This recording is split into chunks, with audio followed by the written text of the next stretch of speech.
All right, going live. It says we're live. So there we go. It says we're live. So welcome from the crossroads of America. A talk show. Today it's shooting with disabilities. We're going to try to stay on topic, but I doubt it. We also talk guns, politics, or anything else that crosses our mind or my mind. I got this little thing written up here underneath my camera that actually says my mind, not our mind. We'll answer questions from the audience either in the chat or by email at rickslife@gmail.com or spottedrick@gmail.com. I have a Patreon page, PayPal, and all the other good stuff in the info section below. So there we go. Let's see who we got. First in the house in the chat was Patriot in the Dark, then Jason Stewart, then Gun Loving Grandpa, then MK Joe, Jerry Parker, Mystic Guns. They're all starting to come in now. So Raphael's here. Now we can start. You know. New York. Anyway, let me introduce my panel. We've got Jason Stewart. How you doing? Doing good, Rick. Thanks for the invite. It's good to see everybody. Okay, beautiful day. Then we got the man, the myth, the legend, Patriot in the Dark. Sorry, I got an attack dog going crazy. Squib's probably trying to break in. All right. Thanks for having me. All right, then we got the one and only Squibload. Glad my audio's working for a change. You're sounding good. All right, then we got from behind enemy lines, New York Outcast. How you doing? Doing all right. Hello, everybody. Thanks for having me. Thanks for joining us. Yeah. You'll hear why we're waiting for other people to show up in the room or in the chat just real quick. I mean, you ruined that omelet today, Squib. I thought it looked good. It was. It looked great. That cheese went on it. That was no omelet. That was a breakfast salad.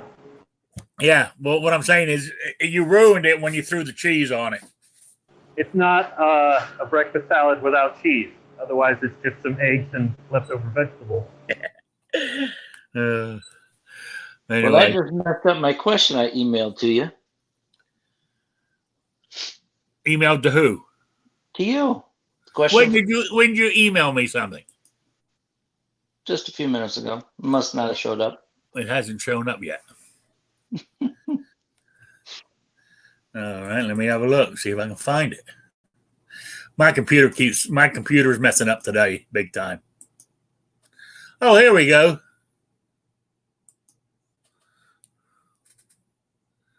Oh, what is it with a breakfast salad? Well, that was Squib's video for today, where he was making an omelet basically with vegetables in it. Then he called it a salad, then poured cheese on it, about 4 different types of cheese. Then laid it on top of slices of toast, was it? Which he called croutons. That's what it was about.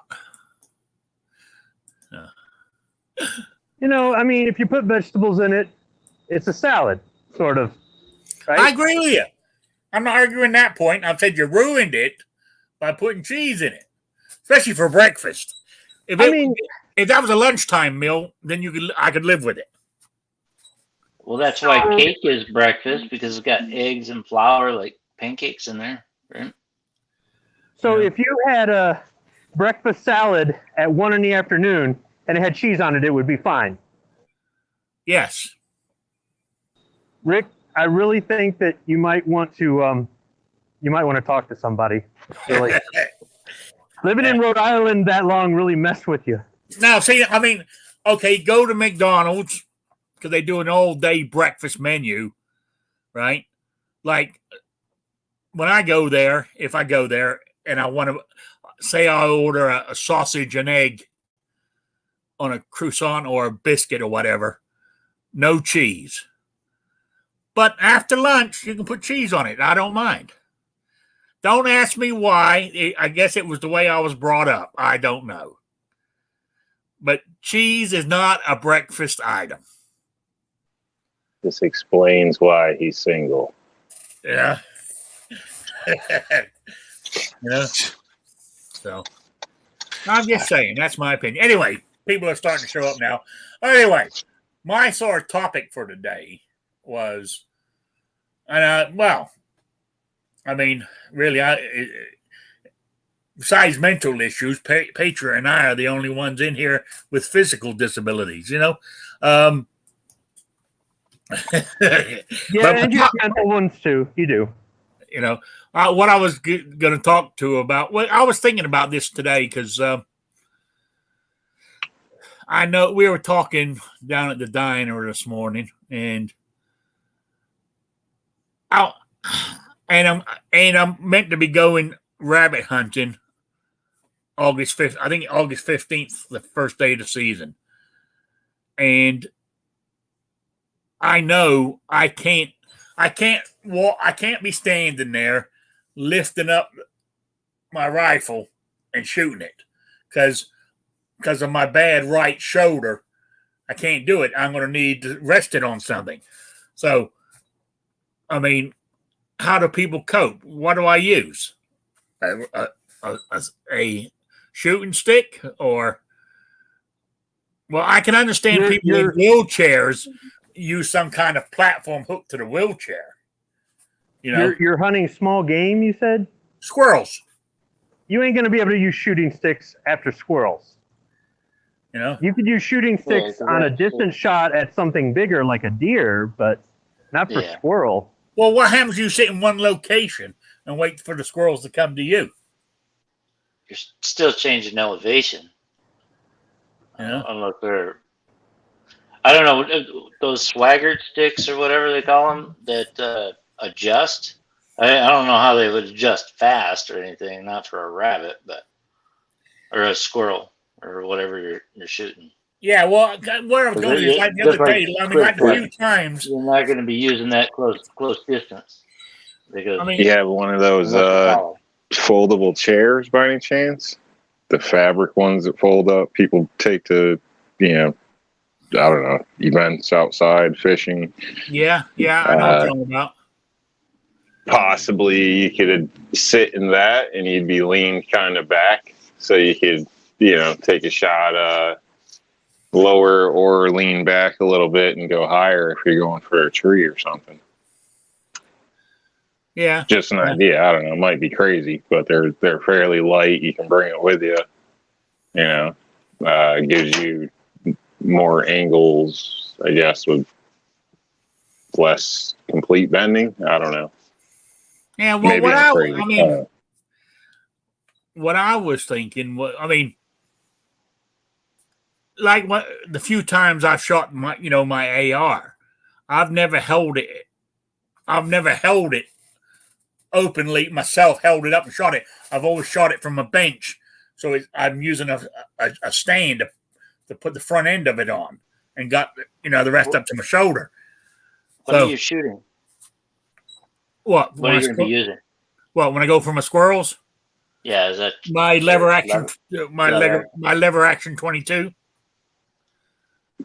with a scope on it. The easy environment. But where I was going with this is, say, because I thought about this, where I was going to go. I know where he's going to go squirrel hunting. It was the same place we went to a couple of years ago. He goes there the first day every year, and last time I was there, I saw it. I sat on a log, a down tree that's been there forever, right? And I was one-handed. I had it up to my thing like that. I couldn't hold it for long. But I thought if you had a stick of some sort, have the end of the stick for a shot that's lower down, just move the stick further out so it drops the V further down. If it's higher up, just pull the stick closer to you So the front of your barrel's going up. Or am I looking at that all wrong? Can't you get a stick that adjusts in height up and down, like Well, collapses? Yeah, you could. You know, so yeah, they make one. Some hunter on TV advertises one. Make your own stick. But how you gonna make that adjustable? Cut it different height. Go get you just some plumbing pipe, man. Something you can hold on to and hold the end of the gun, and get you a couple different sizes. Well, you're fumbling around with the stick and then trying to get your rifle on the squirrel's long gone. Yeah. No. If you're using a long gun to go small game hunting and you can't put that long gun in your shoulder and take aim and pull the trigger, I'm not saying it's impossible to do small game hunting. I just don't see how you can do it. You don't, when you're out there hunting, you don't have to have the thing in your shoulder for 8 hours. You just put it up in your shoulder when you're ready to take aim and fire. So if you can't shoot offhand with a long gun at all, I don't know that you're going to have any luck squirrel hunting, and you'll come back disappointed. I'm not saying a day out in the woods wouldn't be fun, or spending time with your family wouldn't be fun, but if you're going to try to carry the rifle, do you even have a sling for the rifle? Yeah. Okay, so you got the rifle slung and you're carrying the stick, and then you see the squirrel and you set up the stick and you unsling the rifle. I suppose you could carry it with one round in the chamber. I wouldn't, because you can snag it on stuff, even though, I mean, it's a lever action, or you just keep the hammer down and just pull back the hammer when you're, but you're fumbling around, you're making all this noise. That squirrel's going to go, I'm out of here. See ya. Yeah, well, I was planning on sitting down on a log or something. Now, I've gone squirrel hunting before and we were on the move. However, I've sat still for deer hunting and seen nothing but squirrel. So I guess you could sit in one place and wait for them to come to you. I don't know. I suppose it depends on whether they see you and they're scared and they stay out of sight, or whether they're your typical squirrel and they're fearless and they don't really care until you start to do something that maybe is threatening. You got a 9mm pistol, don't you? That's close to a 22. Can you bait them? Yeah. Can you legally bait them? Can you like go out there, week before and make a couple areas with, I don't know. throw out some corn and peanuts and stuff and get them attracted to that area? I don't know if that's legal or not. Put out a bird feeder. Put out a bird feeder. Them little bastards take everything out of my wife's bird feeder. Yeah, here too. In about a day. That's great. That's what gave me the idea about it, because they come up on my porch railing, and when I was married, my old lady fed all the birds, all the animals, everything outside all the time, and like they would come up on the railing and like almost like look at the window at you, like, where's my food, like every day. So I just figured if you could put out some food or stuff, or some old cornflake cereal you never ate or something, and maybe get them used to being in a little area. Maybe you could sit and sniper them off that way. I don't know. I was thinking of sitting underneath an acorn tree. Where make sure it's falling down. A squirrel-proof feeder. What? You want one that's a squirrel-proof feeder, because that's the ones they like. If you get just a regular one, they probably won't go to it out in the woods. But if it's a squirrel-proof one, they'll definitely get on it. Yeah, well, I thought I was going to go to a place where they sort of like a tree that had plenty of nuts on the ground underneath it, or around it or on it, for the squirrels would be going to there, is what I was thinking. I wasn't thinking of walking along and see a squirrel and throw the rifle up to my shoulder and shoot, because I can't do that. I literally cannot do that. Yeah, I'm not saying that it won't work. I just don't see how it will work. If putting the rifle to your shoulder is not an option, I'd say go to Patriot's idea. Just use a handgun. Yeah. Can you just set up some traps and trap them, and then I don't want to trap them for. because it'd make it easier. They ain't got far to run, and then you could take your time setting up a Well, stick. put it this way: if I go and I don't get any, I mean, I wasn't. I mean, be honest with you, I didn't. I don't think I'll shoot any. You know, but it'd be fun going. You know, that's what I was thinking of. Just going out for the going out with my cousin and just Last time I went Going for hunting, the cred. last time I went rabbit hunting, my buddy was. I don't know. We spaced out. He was probably good 50 yards or more to the side of me. We were going in our woods, and he hollered at me something about squirrel. You know what I mean? So a few minutes later, I seen a squirrel, so I shot him. You know what I mean? And then when I went and grabbed him up and everything, and we met up with each other a little bit later, and he's like, "What was you shooting at?" And stuff. I said, "Got you a squirrel." And he hollered at me. He said, "No," I hollered, "Don't get no squirrels. My freezer's full of them." yeah. But it was just, I mean, Night Strike in the chat said get a monopod. It's a single leg tripod type thing. Not tripod, but a leg like on a thing, but just a single one. That's the kind of thing I was thinking of. A monopod? What are you taking out there? A Type 99? I'm a 22 Winchester lever action.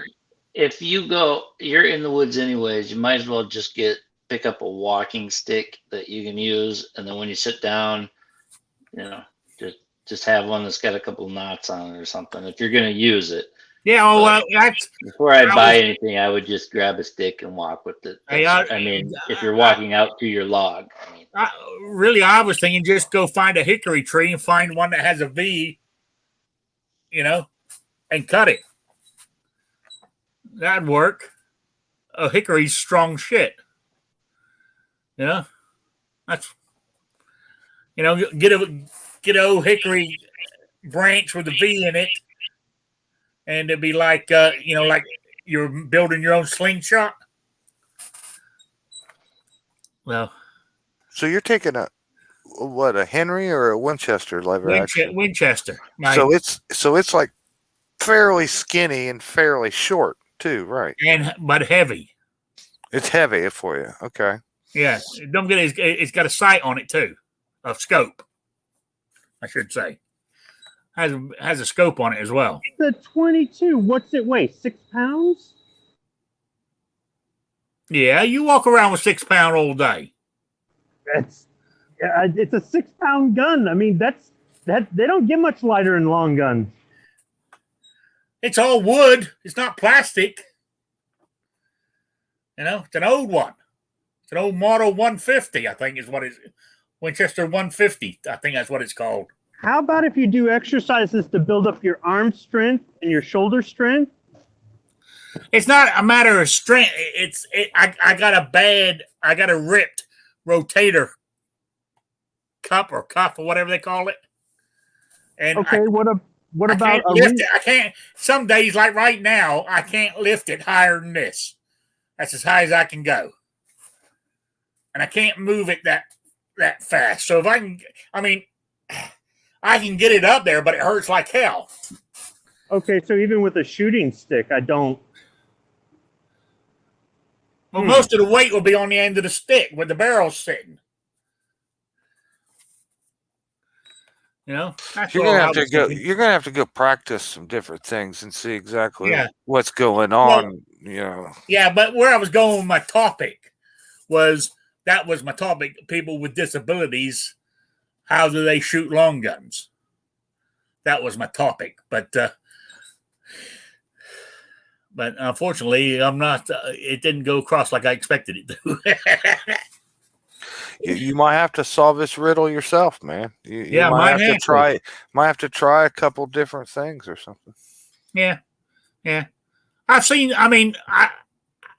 some. I'll be honest with you. I was looking before the show on Amazon at the shooting sticks, whatever they call them, and there was a couple there that had sort of like a handle that had a trigger on it, or not a trigger, right? And you press it to make it go up and down automatically, fast. you know. So, but they're expensive. But I'm thinking more of I'm thinking of the hickory stick. Go out, get a hickory branch with a V in it. Get it about what, 5 foot high? Sitting down on my on a stump or something. Right? It can be any kind of wood. I Well, wouldn't yeah. go for hickory because it's going to be too heavy for you.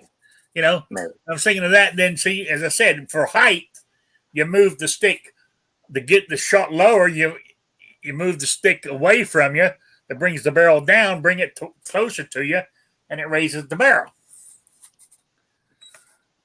That's all. That's what was going through my head. You know, maybe I'm missing it altogether. I doubt if I'll get a squirrel anyway, but it was just something I was thinking about. Okay, but Rick, you always talk about the ATF kicking in your door and you're going to take your AR-15 to defend your home. If you can't put the thing in your shoulder, how are you going to do that? Well, I wouldn't defend my home with an AR-15 because of that reason. Pistol all the way. Pipe bomb will get them through the door anyways. Yeah, the pipe bombs will take care of them right at the door. Yeah. You don't have to worry about it. Hey, if I hide behind my recliner and put the barrel across the back of the seat, I could do it. You know, the recliner ain't going to help me with the bullets flying through it because it ain't going to stop them. Rick doesn't have a dog though, so he probably doesn't have to worry about it. Although his cats are big enough to be dogs. Yeah, they don't like me. They're more likely to be on the side of the ATF. You know, they unlock the door for him. Yeah. But it was just, you know, I don't know. It was just something I was thinking about. I thought it'd be a good topic. You know, so I mean, I did try to shoot right-handed with that AR-15, even with it sitting on a stand, me sitting at a table. I just couldn't. I got it there, but I didn't know where to put my head, my cheek. I just couldn't. I just couldn't do it. It just didn't work. Rick, you really don't want to get a squirrel. Just eat a salad instead with cheese on it. Beside the squirrel, you know. Well, using one of those sticks would be fine if you were going for something like Squib said, long distance. Yeah, but you forget. I'm not going after the squirrel. I'm getting the squirrel to come to where I'm going to be, underneath the tree with all the nuts. You know. That's fitting. I'm going to leave that alone. Sound like my play when I go to the bar. Yeah. Well, squirrels. I had a buddy that was. There'd be some nuts under that tree. Yeah, me included. Yeah, go on. You had a buddy? I had a buddy that got smashed, had a car fall on him when he was young. He's an old guy, so that was before safety and all those pansy things that we do now. But he couldn't get around very good, so he got a four-wheeler to go out and check his blinds and that kind of stuff. And he'd sit sideways because he couldn't swing his leg over something with his back. Yeah. And he got it to where, he would, his blinds and all that stuff, it was pretty built up where, he had a spot. So it was just like you were at a bench rest, when he was hunting deer and stuff like that, because it was distance, obviously, but you're in, position and stuff. And so there are ways of doing it. And he, I don't know. I mean, he probably could hold it for a long time or whatever, but it just was his lower back, I think, was really messed up. Yeah. I mean, I don't know. I'm gonna have to check in to see whether you can bait them, because I know the spot. I could drive out there and start baiting them a week or so before, get them to come to that tree. I don't know. I've seen it done. I know it's in England, but there's a guy called Squirrel Hunter. He's got a YouTube channel. That's what he baits the squirrels, and here shoot 50, 60 at a time using an air gun. And he shoots one that falls on the ground. The other squirrels come, they don't even worry about the dead ones laying on the ground. They just keep on coming. They love peanut. He baits them with peanut butter. You know? Last squirrel I killed, I had to use a paintball gun. Yeah. You know, I don't know. Oh, I had an indoor battle with one in the middle of the night in my basement. And he was breaking stuff. I heard bottles breaking and glass breaking in my basement. And what he's done, he found a place in my soffit way up at the roof. And he got in there, and then he was in the ceilings. And then he dropped from the ceilings through the floors all the way down, was in the basement. And I just can't go shooting around in the damn basement. You know what I mean? And why not? It's underground. Well, my stuff's everywhere, man. I just can't go. But he went running around and got into stuff, and he finally got trapped in an area, and we had it out with the paintball gun, and he charged right after me head first, was wanting to fight. And I was like, all right. And he ran over and he got caught in a place, and I eagle-eyed up, made my shot, cracked him right in the back, one shot, and he screamed to high hell. I must have broke his spine with one shot. What with the paintball gun. And I took care of him with some rapid fire. Yeah, what put color? him out of his misery. Orange paintballs. Yeah. And then I took his dead carcass and I put it out on the roof to scare all his buddies off. Don't be trying to come in this hole no more.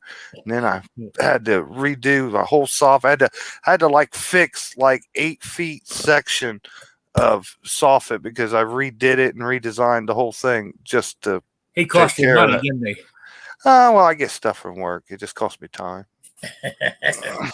Last squirrel I killed, I used my BS Goodrich. Yeah. Yeah. Oh, Raphael said a friend made a monopod from a length of conduit. Yeah, or a piece of PVC pipe or something. Yeah. Two Lives Move killed one with a hammer once. You know, but the handgun thing is starting to, you know. You can get 22 handgun for scope on it. Yeah, yeah. Use my 380. You know, I can hit a squirrel at 30 yards with that. I can hit a target at 30 yards with that. And why not a squirrel? You know? Nah, I'll figure out a way. I'll just go for the fun of it, you know. Get some ticks and that kind of stuff, you know. Oh, ticks are lovely. Yeah. You know what though? We were talking down at, of course, I'm down at the diner every day, talking to all them old boys. But we were talking about it. You know, I can't remember. It's been years, absolutely years, since I've had a tick on me. Literally. It's been over 20, 25 years since I've had a tick on me. You know? And I went out squirrel hunting with him 2 years ago, never got a tick. You know, and I walk around here and I don't get no ticks on me. Ticks don't like some people. I'll get, like, if we go out and everybody's finding ticks, I'll probably get like one on me. But I got a friend who's like, I always just said he's ticky. Within 20 feet in the woods, he'll have 5 of them on his pant legs crawling up him instantly. It's just like they all flock to him all the time, man. I have that with mosquitoes and stuff like that. Like the in the 20 odd years I lived in Rhode Island, I lived in a town called Westerly, and it's, if you look it up, Musqueam Beach is there. It's famous for its beach. I lived 1.5 miles from the beach, and I went to the beach twice in 20 years because both times first off, I don't like salt water. I don't mind. I mean, I swam in the sea before, but I just don't like salt water. But both times I went, you go in the sand, and they had them little tiny gnats, or bugs, whatever they are, like fleas in the sand there. And all my friends are there. They're having a well of a time, and all I'm doing is being attacked. I'm the only one that's getting fat by these things. Both times. So I said, fuck this. I ain't never doing it again. You know? So that's like mosquitoes. You know, we could be sitting around.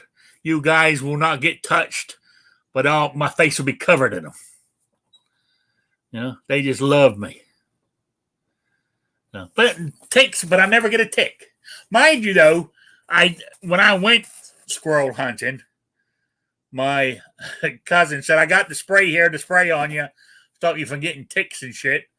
And it was original.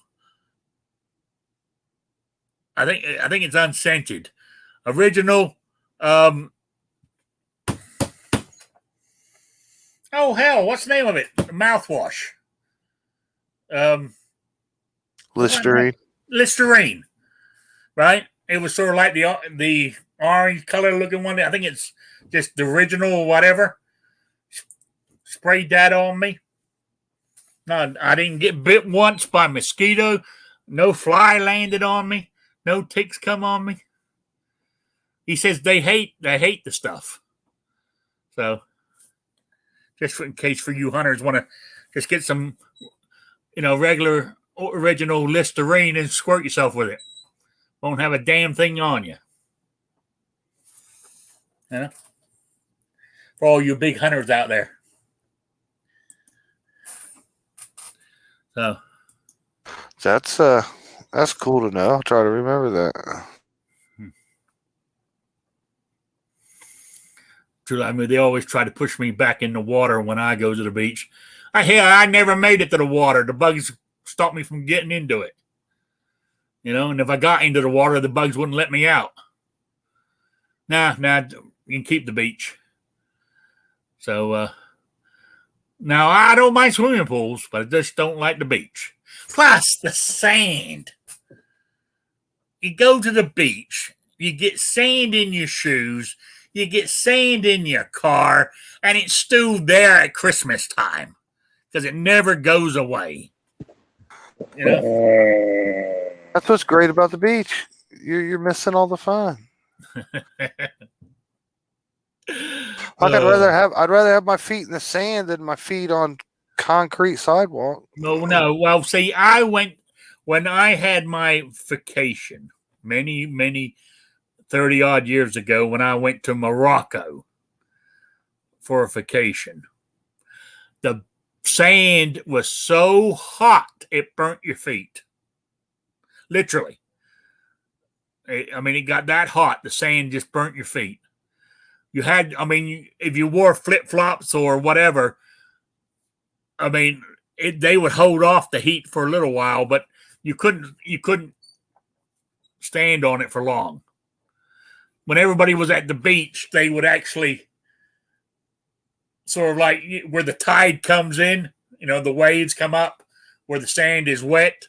That's where most of the people would be there because the sand is only warm. It's not hot. So, that Echo's right. With you're missing the best part. Sand finds all your cracks and crevices. It's horrible stuff. Well, anyway, but the kids love it. Yeah, I know, but I don't have no kids, and I don't like kids. I decided I don't like kids. They make too much noise.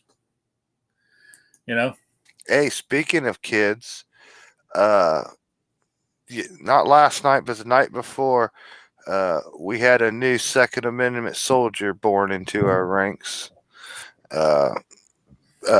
Basically, my adopted niece, god niece, whatever. Her and her husband had their first baby boy. Oh, congratulations! At 4:26 in the morning, and Dad's a great guy. Dad's a big hunter, taxidermist, reloader, farmer. He's a good guy, man. We got a new little foot soldier in our mix. Yeah. Sounds good. Now, I had kids. I brought up kids. My own kids I'm okay with. But damn, I don't know. The older I'm that old man. Get off of my goddamn lawn. You know, like when we're down at the diner having a good time and people come in with their kids, and the kids are playing on their games or on their cell phones and don't mute them, and they're making noise and think, God damn it, shut the fuck up. You know, That's what we refer to as misguided youth. So I don't know. I was talking about shooting sticks, or see now if Will and Well Armed was here or one of those guys, we could talk what if he uses something on his wheelchair. You know, that's where the conversation was originally going to be about, but you know, that ain't happening. But I got a reloading question.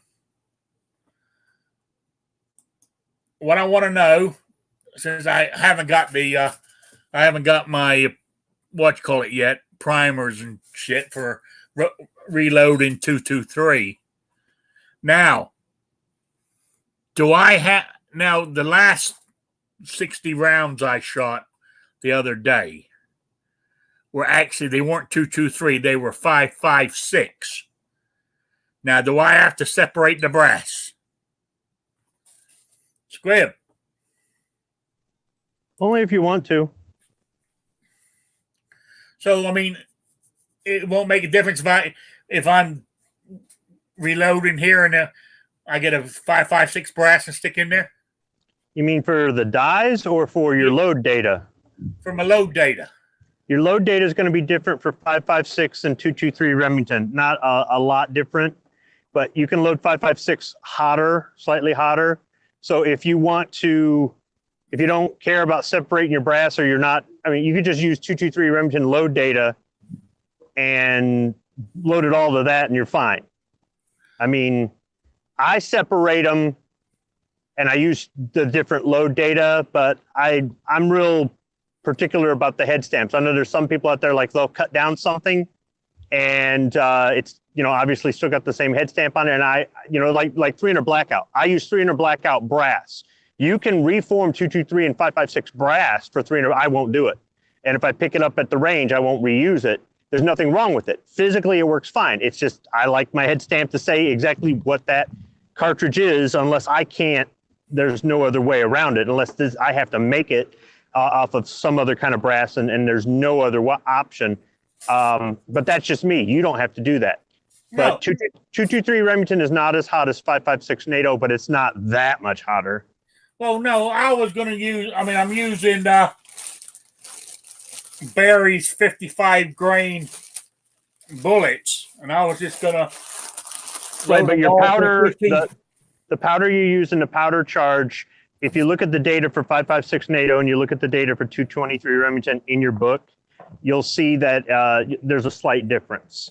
Oh, well, so, I mean, if I was gonna do anything, I would load them all to 223, not 5.56.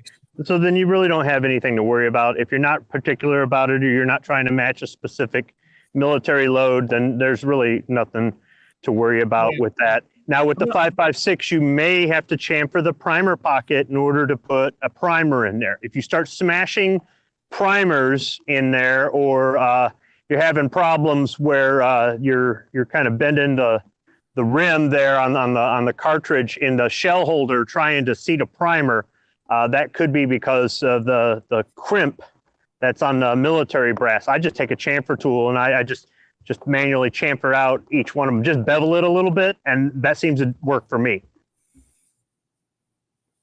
So if I'm okay, hang on a minute. So, if I put the 5.56 on, taking out the primer with the, it won't. Will it pop out the 5.56?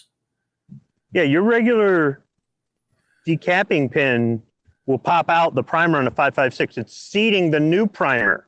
Okay, so you need to.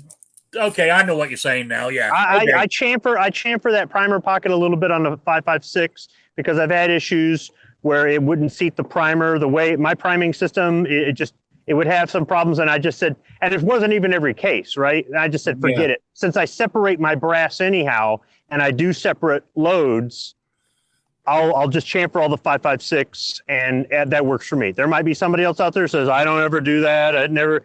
Okay, I'm just saying that if you have a problem where you're having problems seating primers, you're going, what the heck is going on? Look at the head stamp on the case, and if it's all 5.56, then you see what I'm saying. But I've never actually seen a reload video where somebody says to do that other than my videos. So yeah, that's just my thing.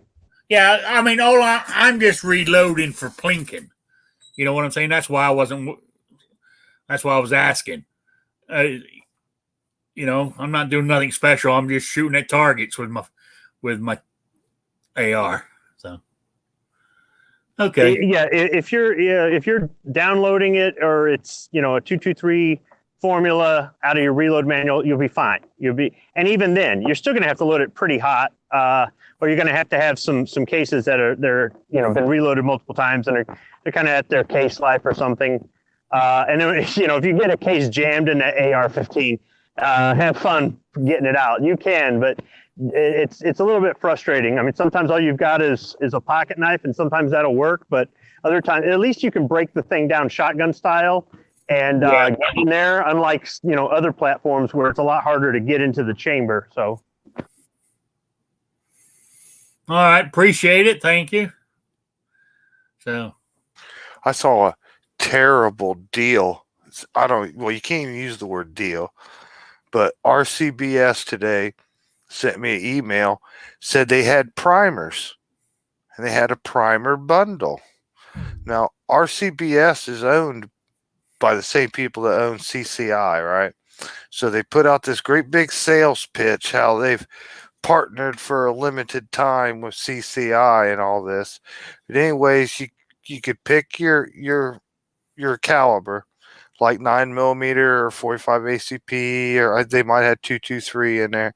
Anyways, you can get a set of dies, okay, which costs like $65, and you can get a shell holder, which costs like $5. So you're like $70 worth of dies and shell holder.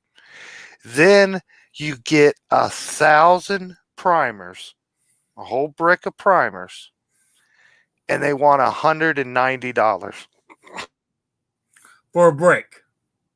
For 1,000 primers and $80 worth of dies, $70 worth of dies.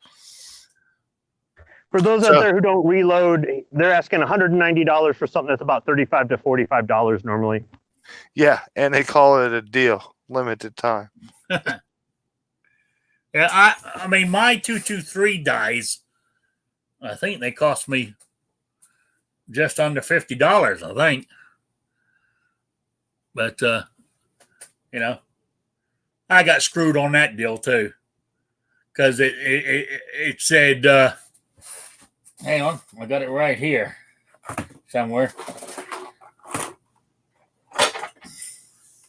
Oh, the ultimate die set. And even with that, I still needed to get a charging die. Doesn't come with it. It just gives you two of the same goddamn thing, really, in there.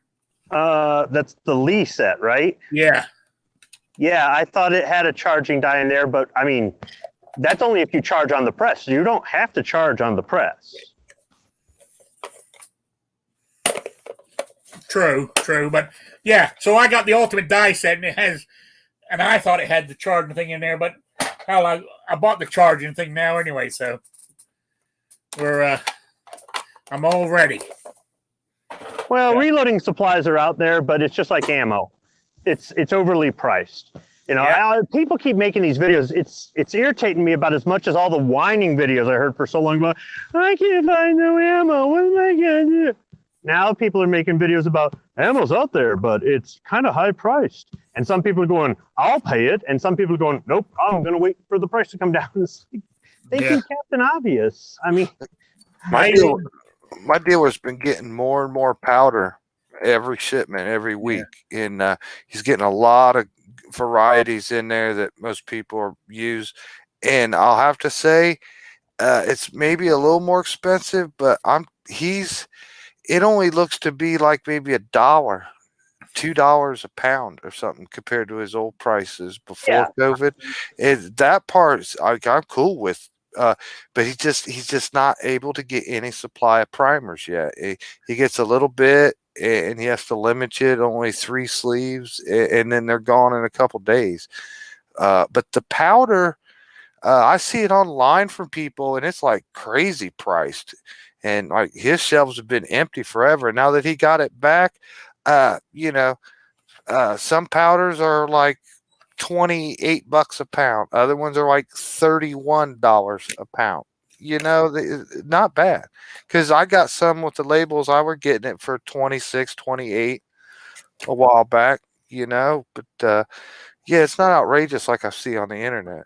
I don't mind paying a few extra dollars per pound. I just don't want to give 10, 12, 15 or anything like that. For something that's about $30 to $45 a pound, when you buy it by the pound, you can get cost savings if you buy a 4-pound or 8-pound jug.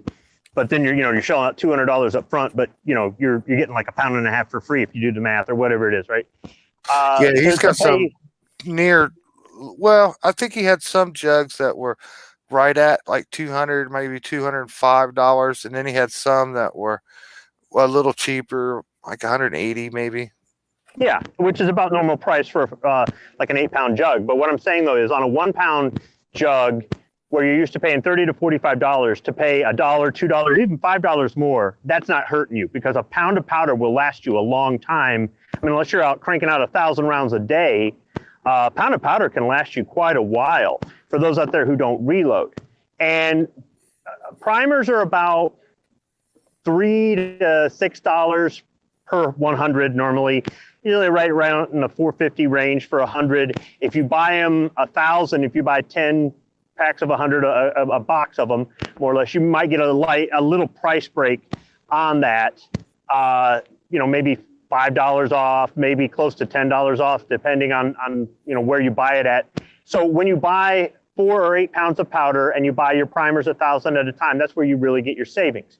If you store this stuff properly, you can store it for decades. So when the materials come back onto the shelves where it's plentiful and the prices come back down to normal, that's where you want to go ahead and, instead of buying 100 primers and a pound of powder, you buy 1,000, 2,000 primers and you buy 8 pounds of powder, and then you don't worry about it again.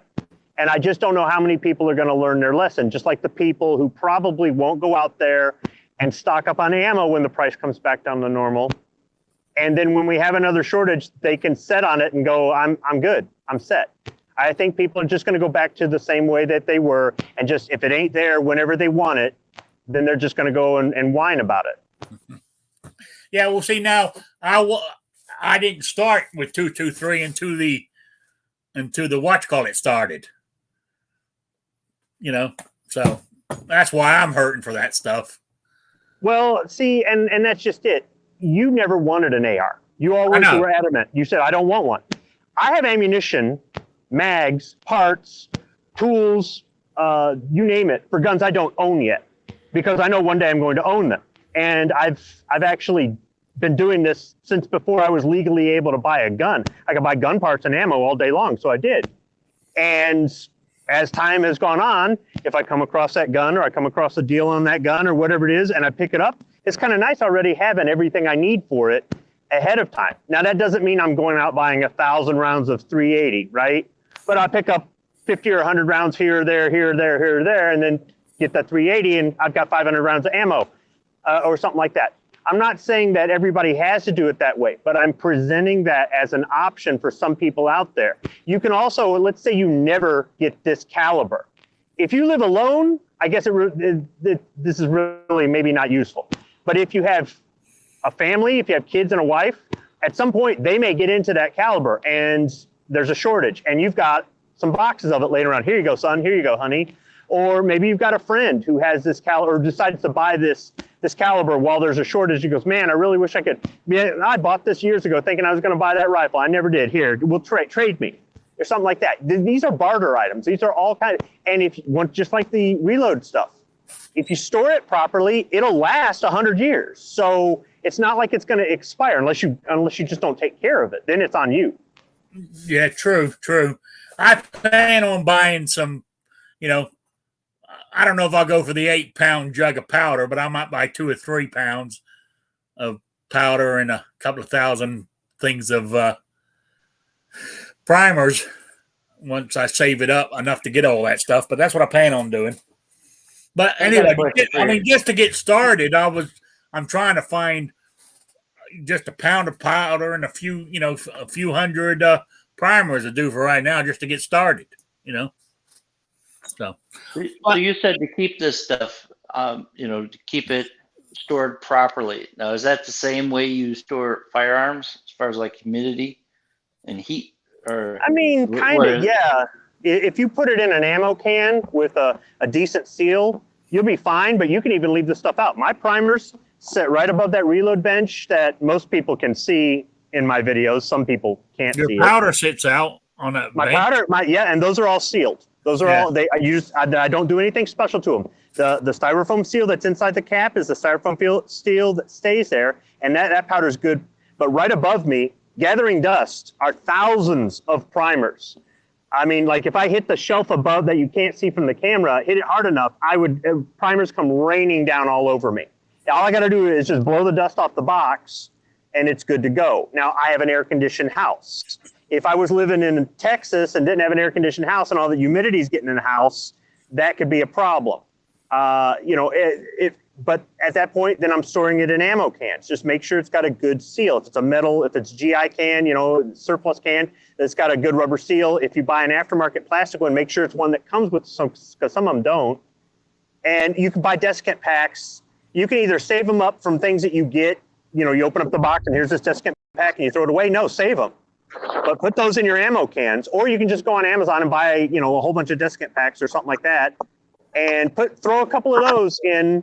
I do that with my ammo. The ammo cans I've got, I throw desiccant packs in each one of them. I don't have any issues with it. It doesn't cost a lot. It's not something that you have to do everything all at once and spend a whole lot of money and stuff like that. Yeah. Well, the Ghost Tactical was asking, has reloading equipment like presses and all that gone up as well? Yes, it has. Yes, and availability is still not there. About everything you run across, need dye, a special dye, this, that. You got to watch them. They're out of stock, and when they come in stock, they're in stock for just a day or two, and then they're back to being out of stock again. Yeah, but I got to say, I've been getting a lot more product notifications for all that stuff back in stock.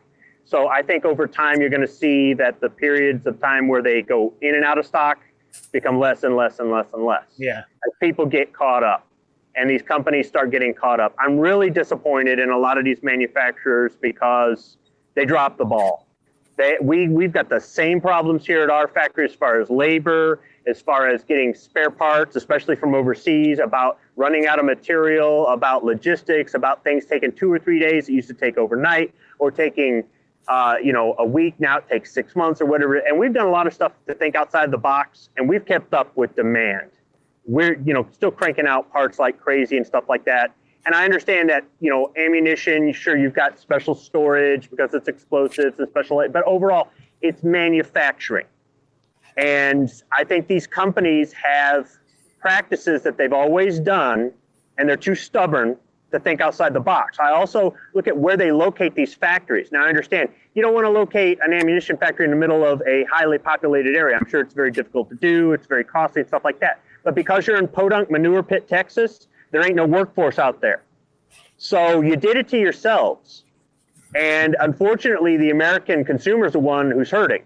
So Roll Call has been doing some videos about these foreign ammo companies, having their stuff on the shelves now. And I typically support Buy American.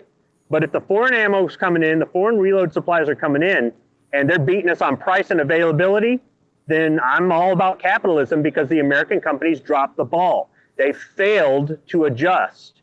And if we can do it in the automotive, everybody can do it. There are no excuses. Hey, hang on. I hear what you're saying about your automotive factory there cranking shit out, but down in this part of southern Indiana, you cannot buy a pickup truck for love or money. There's about a 6 months backup on them. That ain't on us. There are thousands upon thousands upon thousands of pickup trucks sitting there waiting on a chip, and they're getting the chips in a little at a time. But we're still building them. We're still building them at normal pace or a little bit below normal pace. I imagine it's going to drop off a little bit, but in the summer it does kind of drop off some, and then we pick up again in the fall. But the whole point being is we've dealt with machines breaking and not being able to get parts, entire shifts not showing up to work, having to change everything around because of all these health department, be it, you name it, we've had all the same problems, all of these, having to raise our pay and do all the kinds of other stuff to get employees to come in and just all kinds of things. And I think these ammunition companies, I've never worked at one, all right? But I got to tell you that there's just, in my opinion, there's just no excuse for it. They should have been able to get caught up. They should have been able to. So I just, if a foreign company comes in here and, puts them out of business, or a foreign company that would have never got their foothold in the door in America gets their foot in here and they stay, and now they're competition, you reap what you sow. American ammunition companies, they're the things that those foreign companies are getting hold of primers, no problem. Well, I understand too that they've got to deal with contracts and they've got to deal with this and that, and I don't know, how all that is structured with them. I'm sure it's not the same as the automotive industry.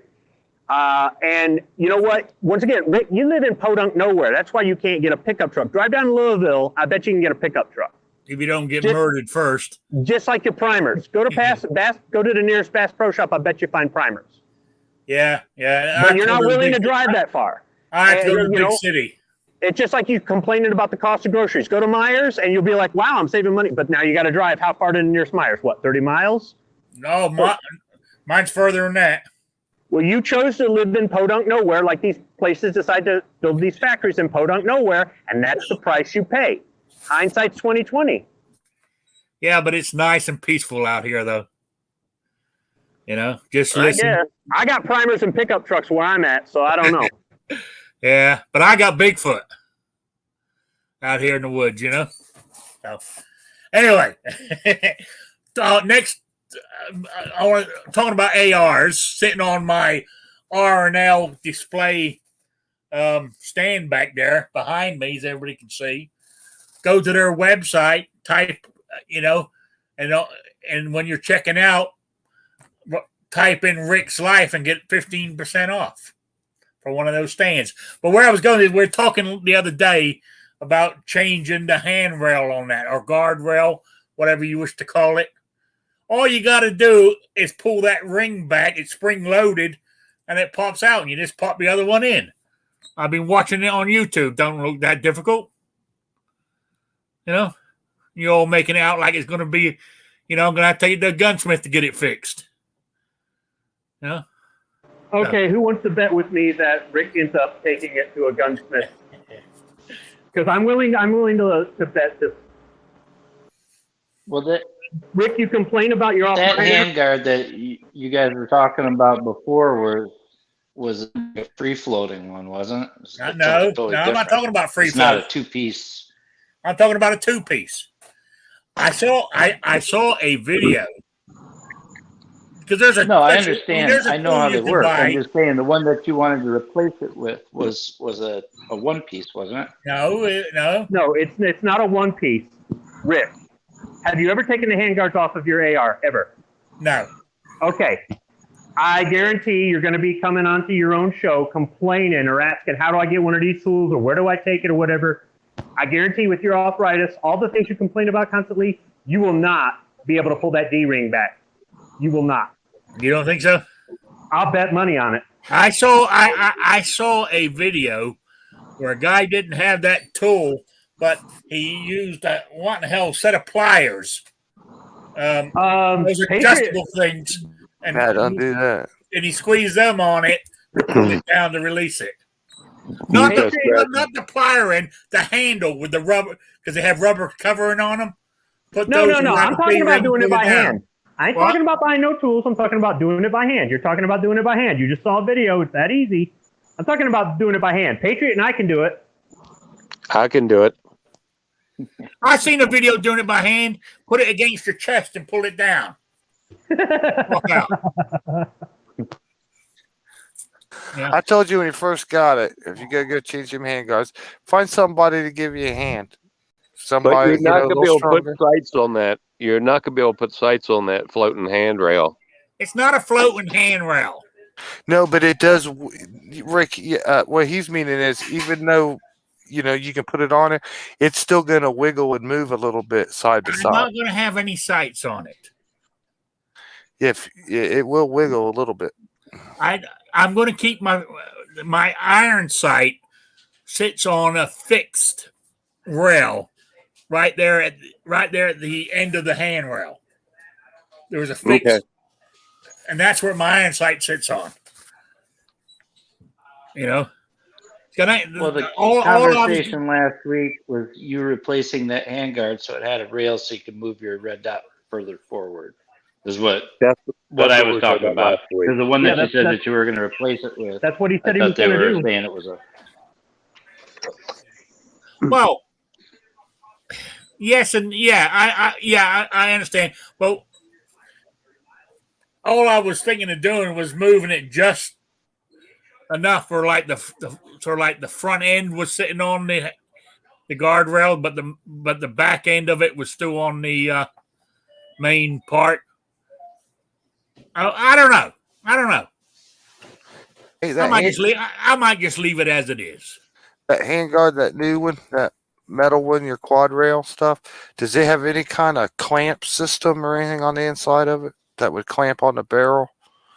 Or do you know, is that a nice armament one? Does it say KAC on it somewhere? No. I don't know what brand it is. Where did you get it, Rick? That's Family Dollar. Well, it came. I don't know. I wasn't. It was given to me, so it looks like it's just a two-piece that clamps together because there's not even any anything to screw down. Okay, so that goes on to an existing military barrel nut. Yeah, Yeah. and that's what I have, isn't it? Yeah, that's what you have on your M&P, and it should have an opening for your front A2 sight. Yeah. So anyway, you got your camera on, by the way, there, Echo. Yeah. Okay, I just wanted to let you know that I can see you. Okay. Yeah. Patriot can't. No, Patriot can't, but so all right. Anyway, New York Outcast, you're very quiet.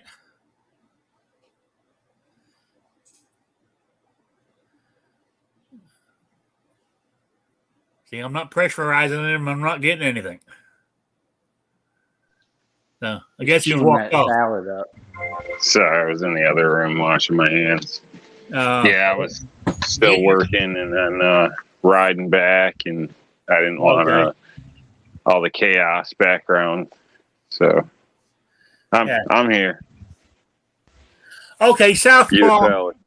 You Okay, it was. I mean, it was on an M&P Sport 2, which I have there, so it'll fit on there, and all I got to do is get that ring down, and I'm good. Maybe. So yeah, but I've been looking at scopes to put on take the red dot off and put a scope on. But then I started looking at magnifiers. What would be better, a scope or a magnifier? Well, you've already have a red dot. What type of red dot do you have? Oh, that M&P came with a crimson, whatever you call it. Crimson Trace red dot? Yeah. Depending on the height of the sight, basically you could go magnifier. It would be a little cheaper because you already have part of the optic.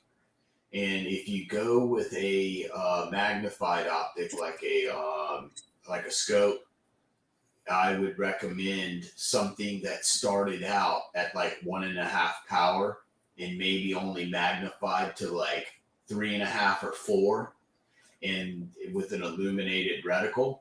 And what that's going to do is set it down to 1.5 power. You can keep both eyes open and use it like a red dot, and it's still going to give you that 1.5 power magnification. And you could crank it up, close whatever non-dominant eye you have, and acquire the scope like a regular magnified, optic, and it gets you a little bit more range out there. You still Okay. have to check and verify that you can see that red dot, though, right, Rick? I can see the red dot. Okay. I can see it. Well, I can see the green better than I can the red. See But, see the dot through the magnifier. They have to be at the same pupil height. Is what he means. Okay. Yes. Yeah. I've got right now. I have a riser that I could use, but right now that red dot is sitting high anyway because it's co-witness with my iron sights. Well, you go to I'd 1/3 recommend it. witness, it'll go up a little bit taller. You know. And then to use the red dot, you won't have to get your neck down as far or the rifle as high as the air. Just a little bit. Okay. I still recommend the magnifier due to the fact that eye relief. If you have a hard time positioning your head, you're going to be even more limited with a scope. Yeah. Yeah. I said I've been leaning towards the magnifier. I've been checking them out. I just needed them, and I've been reading that you can get them to where you can. I was thinking of being able to see a target at 100 yards. Well, see what you do, Rick, is if you want to try a magnifier, you go buy a magnifier. And if it doesn't work out for you, then you throw it in the box of stuff that didn't work out, just like all the rest of us. Oh yeah, absolutely, absolutely. But- Talking about that, when it I was comes just to going to say that. Sorry. when it comes to reloading, before I started off. I got the Lee thing where you do it by hand. I used that, I think, twice, and I said, "Screw this," and I went and bought the press. So I got that sitting down there, still in the box, brand new. And I've got a couple of powder things that I got that I've never used, brand new, sitting down there. Maybe I should sell them, but I don't know, just gets thrown underneath the bench there in the box for maybe one day I might need it. So The reason I brought up if you could see that red dot was that whole Rich with the amoeba where your eye couldn't focus on the red dot. yeah, well, Make sure that you can actually see the red dot. I How Rich was talking about the prisms Yeah. style that he could use because of the whatever you call it, stigma or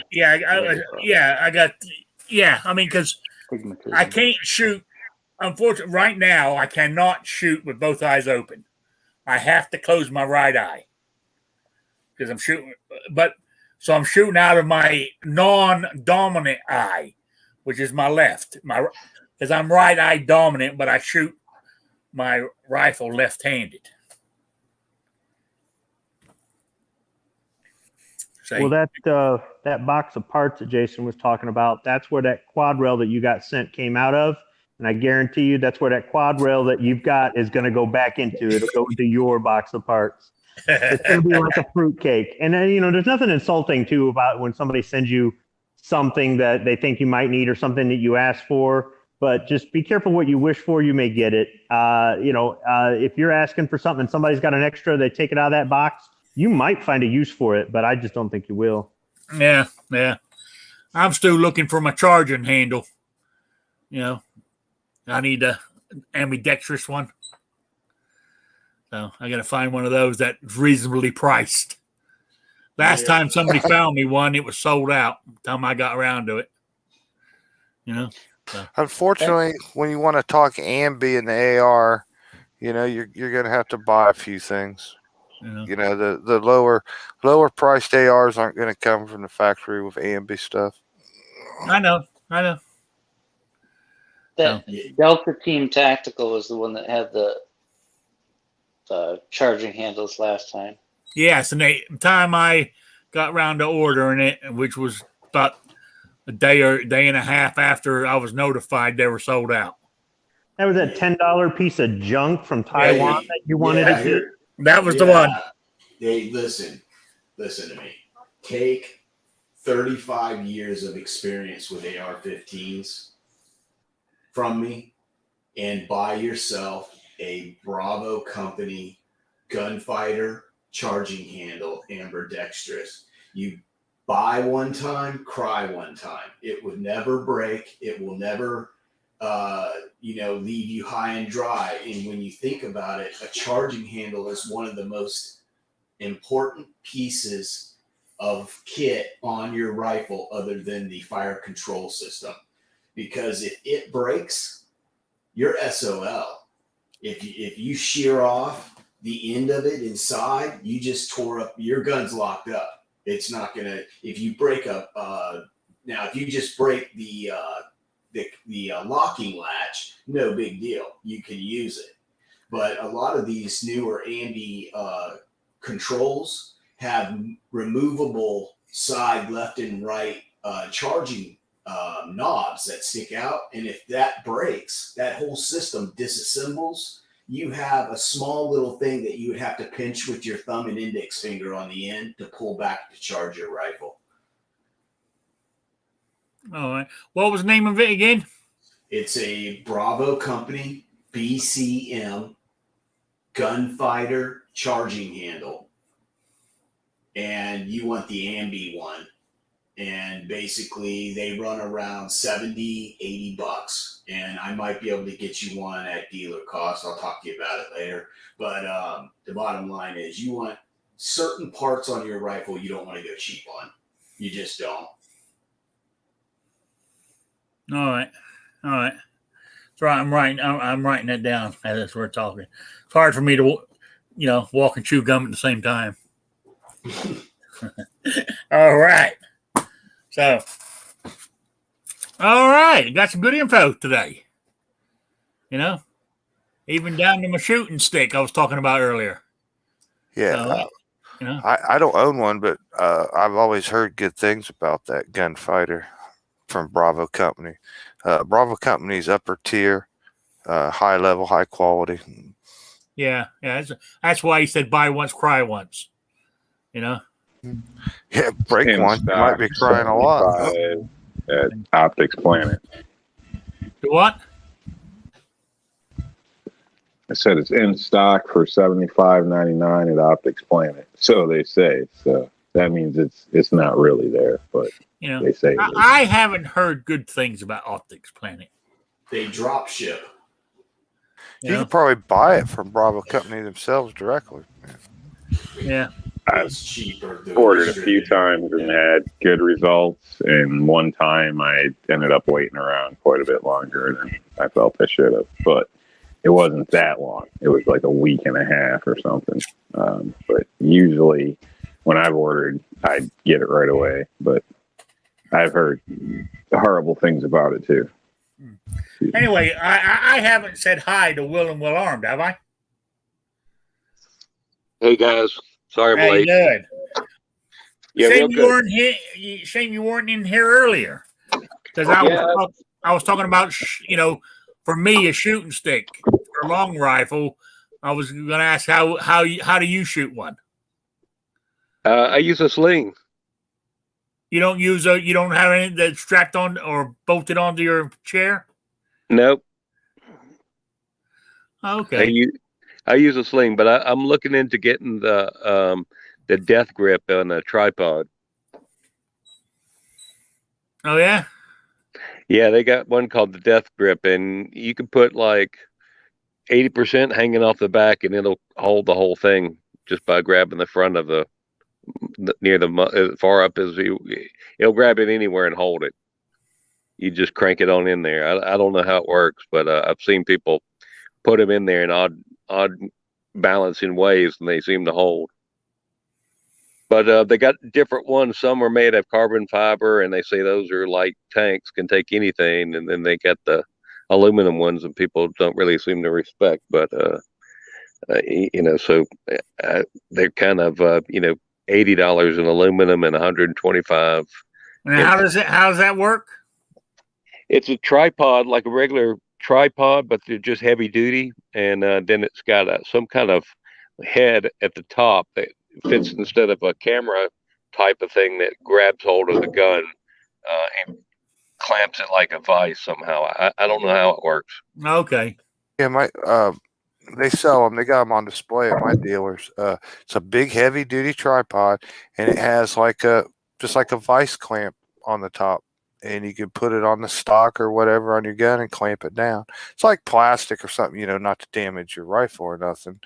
But yeah, it'll sit and just hold the gun like just like you were setting up like a shooting rest or something.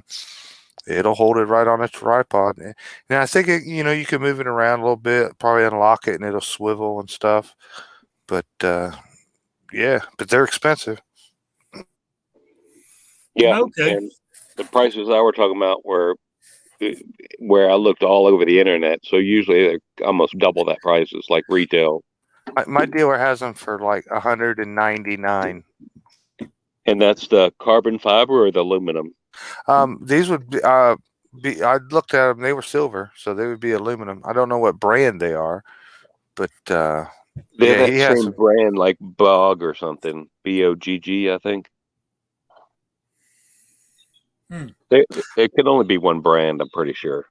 Yeah, I just remember they were $200 because when I first saw them, I was like, "God damn, that's an expensive, camera tripod or whatever." You know what I mean? And then they had stuff locked in it on display and stuff. They actually had like a pink 22 Ruger or Cricket rifle or something in one, and the other thing was so big and heavy duty that little gun looked like nothing inside of it. I got a question. They're heavy. They're like inch or bigger round tubes, for the tripod. They're not like a camera tripod at all. They're a big heavy duty setup, man. I don't know, just a lot beefier and a lot heavier than any camera deal. But I want to go back to the sling. I mean, I'm trying to grasp this because I didn't think you had what's called in both arms. I don't have stomach muscles, but and I can't hold both arms up while I'm holding a sling. But when I tighten the sling up, I got this adjustment. I tighten the sling up. I can put it around over my shoulder and under my arm, and then hold it into place where I can keep it at eye level and keep it out there. I mean, and both of mine are, I've got a 7-inch or an 8-inch 300 blackout, and then a 11 and 12-inch ARs. So they're not a lot of barrel length out there, and they weigh 7 pounds total. So it's not a heavy feat to hold them out there. Oh, okay. All right. I was just curious how you did it. Okay. All right. All right. We got anything else, guys? Well, we start winding this down so I can go get something to eat. I'm making myself a cheap ass pizza tonight, frozen one. And it's a combination, so it has peppers, onions, and shit on it, so it's a salad. Yeah, I started making keto pizzas with a keto-friendly crust. The crust is made out of, God, what is it?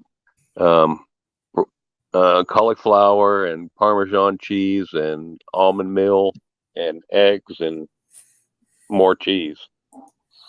Oh yeah, that's something I'll definitely eat. That's just the crust. Yeah, that's what I need. cauliflower. Oh my God. Oh my God. I mean, I don't know. You know what they do in England with cauliflower? They pour cheese over it and eat it. Cauliflower and cheese. Oh my God. I don't know. Cauliflower and broccoli are the same. If you close your eyes, you can't really tell the difference. You know? I can tell the difference. Yeah. Cauliflower and cheese is delicious, especially if it's like that Velveeta type of cheese. Oh God. Please. Well, you like fish and chips, don't you? Nothing wrong with fish and chips. No, I love that. I ate that for breakfast in Yeah, but UK. I mean, fish and chips is great. It's a good meal. But I mean, mac and cheese, I'm sorry. It's just it just ain't happening. You can call me un-American and make me sell my AR. I'm not eating it. You know? Man, I had such a good lunch. I'm not even probably eating dinner tonight. I usually don't eat that great at lunch, or I pack peanut butter sandwich or what you have today? ham. The food lady stopped out front of the house I was working on, had a little minivan, broke out a table, started breaking out all kinds of, like crock pots, hot pot things, and I went over there and she gives you a plate. You got to make your own fajitas. So she gives you like 4 fajitas that are like all wrapped up in an aluminum foil, nice and hot for you. And then she gives you like a styrofoam container, chicken with like red peppers and green peppers and onions.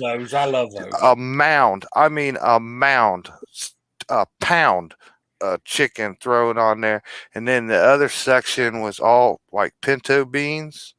And then the other section was all rice. And I could only eat half of it, and I was like completely stuffed. Made me one, a great big, nice, thick, round, fajita. I made one, and I couldn't eat no more. But I had like 3/4 of this food left, and I was like, shouldn't eat no more, but I'll eat another one. I only ate like half of it, and had to the rest home. Away. No, I pitched it. Oh man, it was so good that I ate the first one, and left everything how it was, just closed the lid.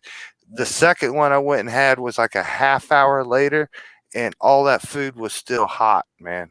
Now, see, after the show here, when I close down, you're going to go sit in front of your TV, and you're going to be thinking about it. I should have brought it home.